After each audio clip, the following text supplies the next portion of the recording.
Good evening to all of you. मैं ex sarpanch Om Prakash Thakur panchayat Chingaonvi से हूँ।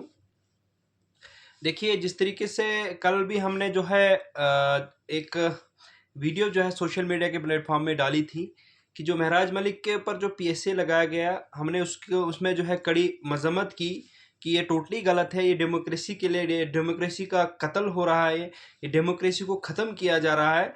इस पे हमने भी जो है कल एक वीडियो बनाई थी जिस पे बहुत सारे लोगों के कमेंट्स भी आए कि कहीं ना कहीं वो मतलब सोशल मीडिया के प्लेटफॉर्म में ये बताया जाता है कि हम लोग गलत को सपोर्ट करें। देखिए, मैं उन सभी को बताने की कोशिश करूँगा जिस हिसाब से आज आपने देखा पूरे डोडा के अंदर, पूरे कश्मीर के अंदर, पूरे जम्मू के अंदर, मैक्सिमम किश्तवाड़ के अंदर जिस तरीके से लोग जो हैं सड़कों पे आए, महराज मलिक के सपोर्ट में आए। तो आपको मैं इस वीडियो के माध्यम से बताने की कोशिश करूँगा जिस तरीके से आज एक मैंने वीडियो देखी डोडा की जिसमें हमारे बूढ़ी लेडीज, बूढ़ी माएँ बेचारे जो रोड पे आके जो है महराज मलिक के फेवर में नारेबाजी कर रही थी। उस वीडियो को देख के ऐसा लग रहा है कि क्या अगर महराज मलिक गुंडा था या गुंडा है तो आप मुझे बताइए वो लोग पागल हो चुके हैं? क्या वो लोग अगर वो गुंडा होता या उसने लोगों के लिए कुछ नहीं किया होता तो क्या वो लोग उसके फेवर में आते? क्या वो लोग उसके सपोर्ट में आते? तो मैं उनको इस वीडियो के माध्यम से क्लियर करना चाहता हूं कि गरीब आवाम की बात करने के लिए अगर इसी तरीके से डेमोक्रेसी को दबाया जाएगा तो गरीब आवाम की बात कौन करेगा? अगर इलेक्शंस नहीं जम्मू कश्मीर में होते या कोई रिप्रेजेंटेटिव नहीं चुना जाता, फिर हर एक व्यक्ति अपने तरीके से बात करते। लेकिन इसीलिए जो है इलेक्शंस कराए जाते हैं, रिप्रेजेंटेटिव चुना जाता है, लोग अपने वोट जो है अपने इख्तियारात उस व्यक्ति को देते हैं और रिप्रेजेंटेटिव बनाते हैं ताकि वो गरीब आवाम की बात करे। अगर कोई लोग कहते हैं कि डीसी डोडा को, वो आईएएस ऑफिसर है, उसको ये गालियां नहीं देनी चाहिए, मानते हैं हम कि हमने भी जो वीडियो डाली थी महराज मलिक ने उसको हमने गौर से सुना। सभी लोगों को चाहिए कि उसको गौर से सुने। उसने कोई ऐसी गाली उस पर नहीं दी कि जो उसको ठोस लगे। उसने इतना कहा है कि उसके बाप तक ये बात पहुंचाई जाए कि अगर वो कहता है कि मेरा लड़का गरीब परिवार से उठ के आईएएस ऑफिसर बना है तो महराज मलिक ने ये कहा कि ये वीडियो उसके बाप तक पहुंचाई जाए, उसको बताया जाए कि आपके लड़के ने डोडा में जो है गरीब आवाम का गला घोटा है। इन्हीं चीजों को पहले हर चीज को हमने क्लैरिफाई करना चाहिए। पहले पूरी देखिए, अब कहते हैं कि जालिम जो होता है, देखिए डीसी डोडा के पास पावर है तो उसने अपने पावर का इस्तेमाल करके पीएसए तो लगवा दिया, लेकिन वक्त बदलने में देरी नहीं लगती है। कल जम्मू कश्मीर के अंदर जब वक्त बदलेगा फिर हर चीज का हिसाब लिया जाएगा।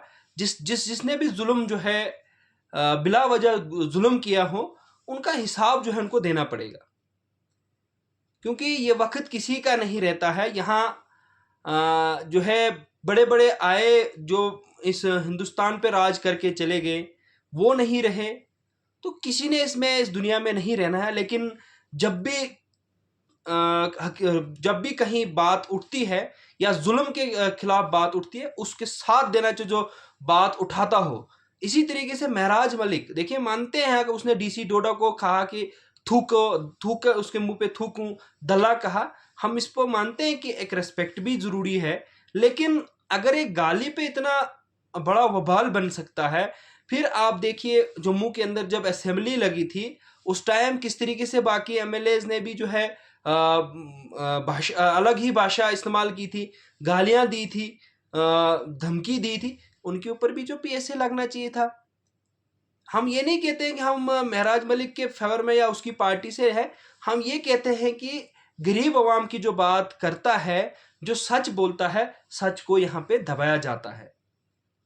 बहुत सारे हमने देखा कि आप मुझे बताइए किस कानून के तहत ये लिखा गया है कि एक गवर्नमेंट एम्प्लॉय जिसको गवर्नमेंट सैलरी देता है वो स्ट्राइक करे? किस एक्ट के तहत होता है? अगर एक आम नागरिक को या एक रिप्रेजेंटेटिव को पीसफुल प्रोटेस्ट नहीं करने दिया जाता है, तो गवर्नमेंट एम्प्लॉय को किस तरीके से करने दिया जाता है? ये चीजें कहीं ना कहीं जो हैं ये दर्शाती है कि ये यहाँ पे जो है अपना राज चलाना चाहते हैं। एडमिनिस्ट्रेटर जो है अपने तरीके से काम करना चाहता है। लोगों का अगर एक देखिए, हमने इस वीडियो में जो देखा वही हम भी बता रहे हैं। जो ग्राउंड रियलिटी उस जो बूढ़ी औरत वहां पे बता रही थी, उसी के रिलेटेड हम भी ये बता रहे हैं। अगर डीसी डोडा इतना ऑनेस्ट होता, ठीक है, हम मानते हैं कि एजुकेशन एक जरूरी है, आईएएस किया है तो मानते हैं कि वो एक आईएएस ऑफिसर है, लेकिन वो इतना भी नहीं है कि वो जम्मू कश्मीर के अंदर सिर्फ एक वाहिद जिसने आईएएस किया हो, इतना नहीं है। मैं हिंदुस्तान के अंदर हर साल मैक्सिमम 100 से 150 लड़के जो है आईएएस करते हैं, केस करते हैं।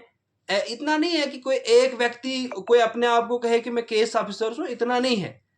मैक्सिमम जो है हर जब भी एग्जाम्स होते हैं, हर एग्जाम्स में जो है 50 से 100 लड़के जो है आईएएस क्वालिफाई करते हैं, तो फिर जाके वो यहाँ इस पोस्ट पे होते हैं। तो डीसी साहब को भी अपनी पोस्ट का ख्याल रखना चाहिए था कि वो डीसी हैं, डीसी को पूरे डिस्ट्रिक्ट का जो है उसको ख्याल रखना चाहिए था। डिस्ट्रिक्ट के अंदर क्या हो रहा है वो उन चीज़ों को उसको देखना चाहिए था। उनको भी जो है अपनी पावर का इस्तेमाल नहीं करना चाहिए था। आज जब स्पीकर साहब को एक मीडिया वाला जो है वहाँ पे सवाल पूछ रहा था, उन्होंने हर चीज़ जो है क्लियर कर दी। उन्होंने कहा कि हमारा इस चीज़ के अंदर कोई रूल नहीं रहता है, और ये जो अभी बता रहे हैं कि जो सारा जो है स्पीकर ने किया है, तो स्पीकर साहब ने हर चीज़ क्लियर की कि हमारा इसमें कोई रूल नहीं रहता है।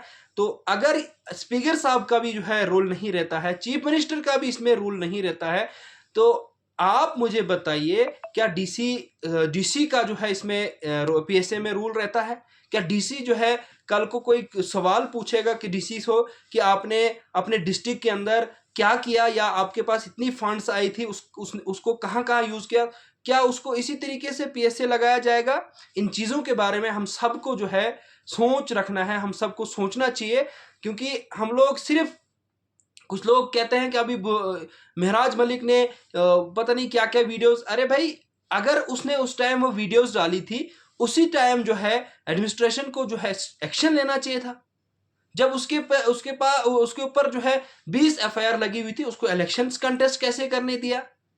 इन्हीं चीज़ों को जो है सोचना चाहिए। हम सब जो एडमिनिस्ट्रेटर को भी इन चीज़ों के बारे में सोचना चाहिए। बाद में जब एमएलए बन जाता है, एमएलए के बाद पीएसए लगाया जाता है, जो गरीब आवाम है जिन्होंने अपना भरोसा करके एमएलए के ऊपर जो है भरोसा करके उसको एमएलए बनाया, अपना वोट दे के एमएलए बनाया, तो वो लोग कहाँ जाएंगे?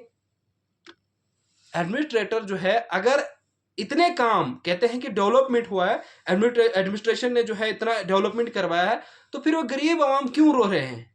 गरीब आवाम के मसले अभी तक क्यों नहीं हल हो रहे हैं? अगर एडमिनिस्ट्रेटर ने काम किया है तो फिर अभी भी जो है गरीब आवाम रो रही है। इसलिए मैं इस वीडियो के माध्यम से जो लोग अभी भी जो है इस भ्रम में है कि जो कहते हैं कि हम गलत को सपोर्ट कर रहे हैं, हम कहते हैं कि जो गलत है वो गलत है, लेकिन किसी मजलूम की, जो गरीब की आवाज उठाता है, उस आवाज को एडमिनिस्ट्रेशन जो है दबाना चाहती है। इतना करप्शन जो है हो रहा है हर डिपार्टमेंट के अंदर।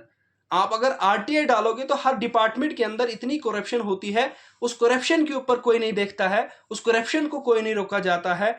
नरेगा के ऊपर अगर डोडा की बात की जाए तो नरेगा की रिलेटेड अगर वहां की बात की जाए तो करोड़ों पैसा जो है नरेगा से जो है लूट के जो है निकाला जाता है, लेकिन उसके ऊपर बात अगर कोई करेगा उसको पीएसए लगाया जाता है। तो इन्हीं चीजों को हम सब ने जो है मिलके, देखिए कल को अगर यही ऐसा ही हाल रहा तो मुझे नहीं लगता है कि कोई रिप्रेजेंटेटिव जो है गरीब व्यक्ति की जो है बात करेगा, कोई खड़ा हो जाएगा। किसको पड़ी है? देखिए सभी चाहते हैं कि गरीब लोगों का काम हो। गरीब आवाम खुद कहाँ जाएगी? गरीब लोग जो है अपना वोट दे के जो है एक रिप्रेजेंटेटिव को चुनते हैं। उस रिप्रेजेंटेटिव जो का फर्ज बनता है कि गरीब आवाम की आवाज उठाए। यहाँ पे जो है अलग ही हो रहा है। जब कोई रिप्रेजेंटेटिव चुना हुआ नुमाइंदा जो है गरीब व्यक्ति की, गरीब लोगों की जो है आवाज उठाता है, उसकी आवाज को दबाया जाता है, या तो उसको जेल भेजा जाता है, या तो उसके ऊपर पीएसए लगाया जाता है। ये तो नया ही कानून जो है यहाँ जम्मू कश्मीर के अंदर शायद इंप्लीमेंट हो रहा है। मुझे लगता है कि कहीं ना कहीं जो है ये डेमोक्रेसी का जो है खात्मा किया जा रहा है। ये जो हमारे अनएम्प्लॉयमेंट यूथ है उनके जो ना तो उनको नौकरियां मिलती है, तो उसके ऊपर अगर कोई बात करता तो मानता, उनके लिए जो कोई रोजगार ढूंढता तो मानता, लेकिन ऐसा कुछ भी नहीं है। एडमिनिस्ट्रेशन जो है अपना ही जो है कारोबार शुरू कर रहे हैं। मुलाजमीन लोग जिनको गवर्नमेंट की तरफ से करोड़ों सैलरियां मिलती है, हजारों सैलरियां मिलती है, वो लोग भी प्रोटेस्ट पे उतर के आते हैं।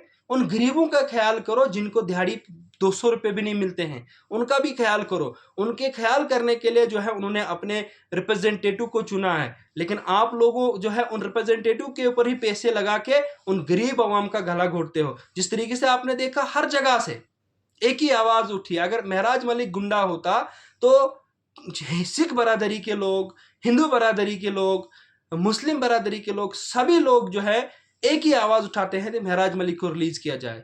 अगर महराज मलिक गुंडा होता, महराज मलिक ऐसा होता, तो उसके फेवर में इतने लोग सड़कों पे क्यों आते? आज अगर डोडा के अंदर लाठी चार्ज हुई तो लोग क्यों मार खाते? अगर उसने लोगों के लिए कुछ किया नहीं होता, लोगों की आवाज नहीं उठाई होती, तो आज भी जो है वहां पे लोगों ने जो है मार खाई, वो क्यों खाते? तो ये एक लोगों का दिल जीतना होता है। इसी तरीके से महराज मलिक, मैं कहता हूं, देखिए हम चाहे कोई कुछ भी सोचे, हमें उससे फर्क नहीं पड़ता है, लेकिन हम लोग जो सच्चाई है उसका साथ देते रहेंगे। देखिए एक गाली देने से, या उसने कोई पर्सनल गाली तो डीसी साहब को नहीं दी, डीसी साहब को बाप को कहा कि भाई आप आके देखिए, आप कहते हो कि मेरा लड़का जो है गरीब परिवार से उठ के आईएएस बना है, उसने कहा कि अगर गरीब परिवार से उठ के आया तो आप आके जो है यहाँ डिस्ट्रिक्ट में आके देखिए कि आपके बेटे ने गरीब लोगों का जो है गला घोटा है। तो ये कौन सी बात हुई? थूकना तो ये, इसके लिए हम मानते हैं कि एक मतलब अलग बात है कि उन्होंने ये चीजें नहीं करनी चाहिए थी, कि रेस्पेक्ट एक इंपॉर्टेंट है, लेकिन इतनी बड़ी कुछ लोग फैमिली की बात ले रहे हैं। किसने कहा कि उसने फैमिली को गाली दी? अरे वीडियो को गौर से तो सुनो। ये चीजें कहीं ना कहीं जो है सोशल मीडिया के प्लेटफॉर्म से कुछ लोग जो हैं इसको मजहबी तौर पे लेना चाहते हैं। तो मैं उनको इतना बताना चाहता हूं, जिस टाइम आपको लगा था कि महराज मलिक ने कुछ रिलीजियस के बारे में बात की, उसी टाइम उसको पीएसए लगवाना चाहिए था। तब क्यों नहीं लगवाया? तब लोग, आप सभी कहते कि महराज मलिक जिंदाबाद, आज कहते हैं महराज मलिक गुंडा है। अरे मैं उनको सभी को बताना चाहता हूं, कौन क्या सोचता है उससे फर्क नहीं पड़ता है, लेकिन भगवान ऊपर बैठा है, वो सब कुछ देख रहा है। अच्छा रास्ते पे कौन चलता है, झूठ कौन बोलता है, वो सब देख रहा है। देखिए हमेशा सच्चाई की जीत होती है। देखना, आप सभी को मैं इस वीडियो के माध्यम से बता रहा हूं कि महराज मलिक विद इन डेज आपके बीच में दोबारा होंगे और उसी तरीके से काम होंगे। अगर एडमिनिस्ट्रेशन या जगह डिविजनल जो है एडमिनिस्ट्रेटर जो है अगर इतना करते हैं, फिर गरीब आवाम उनके फेवर में क्यों नहीं है? अगर एडमिनिस्ट्रेशन इतना गरीबों के लिए कर रहे हैं, फिर गरीब लोग जो है उनकी बात क्यों नहीं करते हैं? आज अगर डीसी डोडा के नारे लगे, मुर्दाबाद के नारे लगे, अगर डीसी डोडा के अंदर गरीब आवाम का काम किया होता तो आज वो लोग डीसी के खिलाफ नहीं होते। मैं मानता हूं कि महराज मलिक के भी सपोर्टर होते कुछ, लेकिन सभी लोग इस तरीके से जन सैलाब जो हमने देखा, वो लोग ना तो पैसे दे के लाए गए, ना तो महराज मलिक ने उनको फोन करके बुलाया, ऐसा भी नहीं है। कुछ ना कुछ जो है कहीं ना कहीं जो है डीसी डोडा भी जो है कहीं ना कहीं जो है अपने रास्ते से भटके हुए हैं। वो अपने पावर का नाजायज फायदा उठा के गरीब आवाम का गला घोट रहा है। इस वीडियो को ज्यादा से ज्यादा शेयर करें ताकि उन लोगों तक भी पहुंचे। और हमें फर्क नहीं पड़ता कौन क्या सोचता है, हम जो है वही करते हैं जो हमें अच्छा लगता है, और जो हमारा दिल बोलता है कि ये बात सही है, हम उसी के फेवर में बात करते हैं। कौन क्या सोचता है उससे हमें फर्क नहीं पड़ता है। Thank you.